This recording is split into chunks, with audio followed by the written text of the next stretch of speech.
Hello students, welcome to PCM11। तो हम लोग क्लास 9th RS अग्रवाल का सर्कल चैप्टर स्टार्ट कर दिए थे। हम लोग एक्सरसाइज 12A का क्वेश्चन नंबर 12 तक सॉल्व कर चुके थे, सीख चुके थे। ठीक है, हर क्वेश्चन को हम लोग अच्छे से टैकल कर चुके थे। अब हम लोग क्वेश्चन नंबर 13 और 14 इस वीडियो में हम लोग देखेंगे। ठीक है, तो 13 नंबर जो क्वेश्चन है वो आपके सामने पेश है। ठीक है, मैं एक बार क्वेश्चन भी आप लोगों को दिखा देता हूँ। तो ये देखो 13 नंबर है। देखो, टू इक्वल सर्कल है। इक्वल सर्कल मतलब रेडियस इसका इक्वल होगा। ठीक है, जो कि P पर इंटरसेक्ट कर रहा है और Q पे इंटरसेक्ट कर रहा है। अच्छा, ए भी एक स्ट्रेट लाइन है, P से पास कर रहा है। ठीक है, और इस तरह का जो भी ये डायग्राम दे रखा है, हमें प्रूफ करना है QA और QB इक्वल है। कैसे करेंगे तो चलो देखते हैं। तो सबसे पहले तो मैंने डायग्राम बना लिया। देखो, मैंने यहाँ पे डायग्राम में थोड़ा गलत कर दिया था, तो मैं यहाँ काटा, तो उसको आप टॉलरेट कर लेना। ठीक है, देखो गिवन आप लोग खुद से लिख लीजिएगा, क्योंकि गिवन क्वेश्चन में दिया ही रहता है। वही चीज़ अपने वर्ड्स में या उसी चीज़ को थोड़ा इधर उधर करके लिखना होता है, तो आप लोग लिख लीजिएगा। ठीक है, इसमें एक चीज़ कंस्ट्रक्शन करना पड़ेगा। ठीक है, कि PQ को ज्वाइन करना। ओहो हो, सॉरी, ये जो होगा ना यहाँ पे होगा। सॉरी, ये जो लाइन है ना यहाँ पे होगा, मैंने थोड़ा सा गलत बना दिया है। ठीक है ना, तो आप ऐसे इसको कर लीजिए। ठीक है, ठीक है, चलो, थोड़ा होता है कभी कभी यार, गलत हो जाता है फिगर। ठीक है, देखो, तो ये जो है ना पी पॉइंट, आप PQ जो है ना आप ज्वाइन कर लो। ठीक है, ज्वाइन हमेशा कोई भी डायग्राम बना रहे हो, अगर तुम कंस्ट्रक्ट करते हो इमेजिनरी लाइन से करना। ठीक है, कंस्ट्रक्शन टू प्रूफ के पहले ही लिख देना, मैंने जगह नहीं छोड़ा, मैंने यहाँ लिख देता हूँ। कंस्ट्रक्शन मैंने क्या किया, तो ज्वाइन कर दिया PQ को। ठीक है, चलो, सॉरी, इसको यहीं पे लिखना तो बेहतर ही रहेगा। टू प्रूफ के बाद ही लिखना कंस्ट्रक्शन। ठीक है, प्रूफ के पहले लिखना। ठीक है, प्रूफ के पहले लिखना और टू प्रूफ के बाद लिखना। चलिए, प्रूफ में हम लोग देखते हैं कि इसमें हम लोग QA और QB कैसे इक्वल करें। चलो, तो स्टार्ट करते हैं। देखो, कुछ तो हमें दिख रहा है। अच्छा, दो सर्कल है, कॉन्ग्रेंट सर्कल है। सर्कल कॉन्ग्रेंट है ना भाई, दोनों सर्कल का रेडियस इक्वल है, मतलब दोनों सर्कल कॉन्ग्रेंट है या इक्वल है। सर्कल बोल लो इक्वल है। ठीक है, तो PQ जो है वो कॉर्ड है।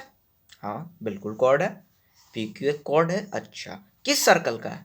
सर ये तो दोनों सर्कल का है। PQ इस सर्कल में भी आ रहा है और PQ इस सर्कल में भी आ रहा है। मतलब PQ जो कॉर्ड है ना वो दोनों सर्कल का है। मतलब PQ लिखो कि PQ is the common chord, common chord of both circle. Okay, उसके बाद क्या करेंगे, और बोथ सर्कल लिख दिए, ब्रैकेट में कॉन्ग्रेंट कर देना या इक्वल रख देना, मतलब दोनों इक्वल सर्कल्स के बराबर है। अब देखो तुम, जब कॉर्ड इक्वल है तो आर्क भी इक्वल होगा। क्यों? इस सर्कल में देखो, ये कॉर्ड है और इसका आर्क है सॉरी, तो इस सर्कल में तुम देखो तो PQ कॉर्ड है और इसका आर्क कौन सा है, माइनर वाला PCQ है। हाँ ठीक है, और इस सर्कल में देखोगे PQ ही कॉर्ड है और इसका आर्क कौन सा है, माइनर वाला, तो PDQ। तो अगर कॉर्ड इक्वल है तो आर्क भी इक्वल हो जाएगा, मतलब PCQ इक्वल हो गया PDQ के। और ये कौन सा, ये आर्क की बात कर रहे हैं। आर्क में हमेशा ऐसे साइन लगा देते हैं हम लोग, या आर्क लिख भी सकते हो तुम, ऐसे साइन भी लगा सकते हो। ठीक है, अब देखो, अगर आर्क इक्वल है तो देखना तुम, इस सर्कल में ये आर्क है, ये आर्क कहाँ एंगल बना रहा है, यहाँ पे, मतलब ये बना रहा है QAP। QAP कौन सा आर्क बना रहा है, PCQ। PCQ आर्क एंगल बना रहा है QAP पे। ओके, और PDQ आर्क देखें तो वो PRQ पे बना रहा है। अब दोनों एंगल ये इक्वल होगा। सर क्यों इक्वल? इसीलिए होगा क्योंकि देखो तुम, अगर आर्क इक्वल है तो एंगल भी इक्वल होगा। जितना एंगल ये आर्क बना रहा है उतना एंगल यही आर्क बनाएगा, क्योंकि आर्क दोनों इक्वल है। आर्क है ना इक्वल, तो एंगल भी इक्वल होगा। समझे?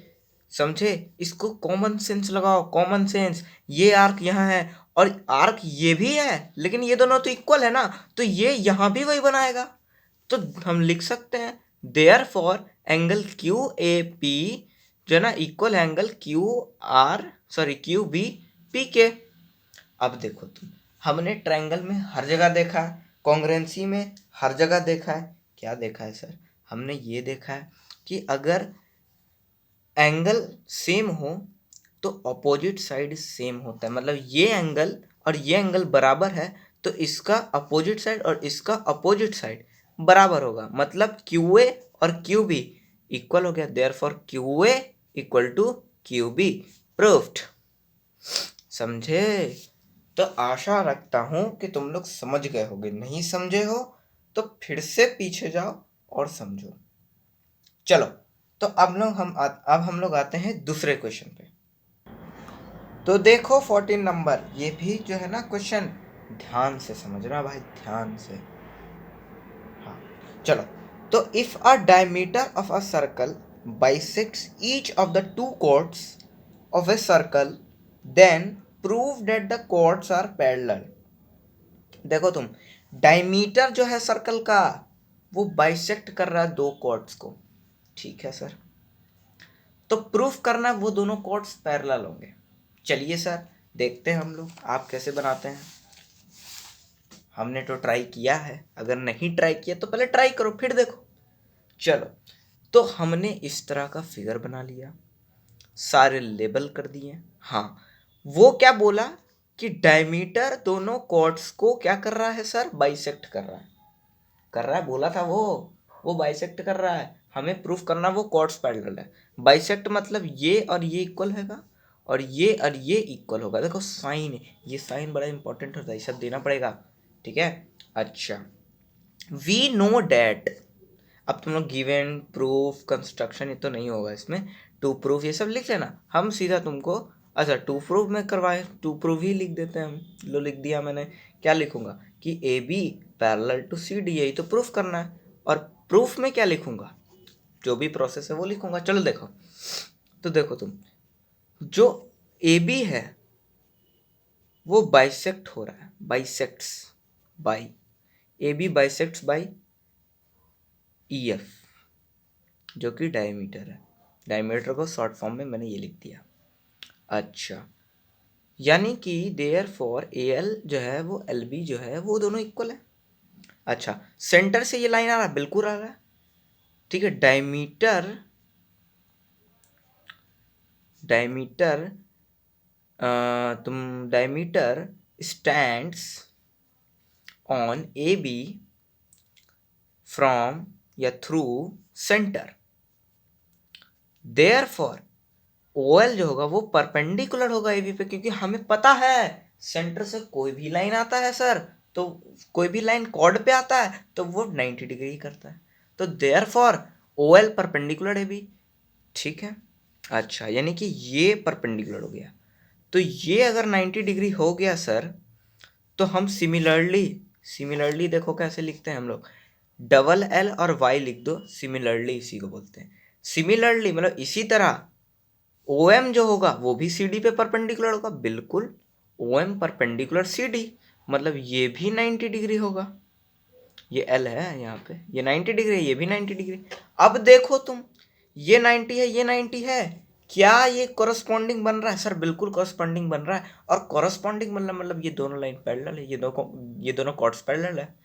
तो लिखेंगे these two angles are corresponding angles. ठीक है, okay. Therefore A B parallel to C D, ये हमारा प्रूफ हो गया। समझे? तो अगले क्वेश्चन में अगले वीडियो में हम लोग नेक्स्ट का क्वेश्चन बनाएंगे। ठीक है, ऐसे ही पढ़ाई करते रहिए। All the very best.